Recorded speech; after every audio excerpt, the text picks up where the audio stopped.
Hi guys! Shoutout po sa inyo. For your information about sa driver license episode 4 guys.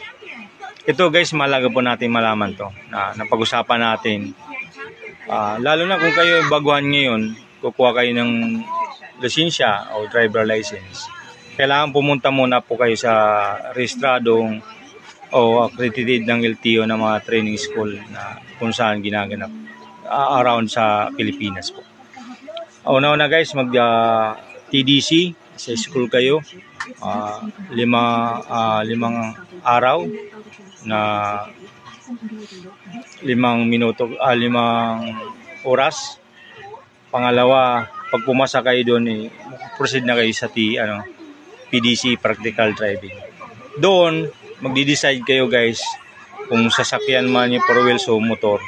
Dapat mag-decide kayo doon kung anong kukunin yung PDC, practical driving.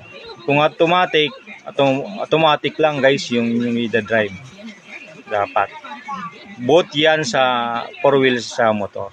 Kung manual, doon ka nakakabintahay guys na pwede pag pumasa ka doon, ang pwede mong makuha sa LTO ay kung non-pro man yung professional, pwede mo i-drive yung automatic. Yun po yung kagandahan. Kaya pangin natin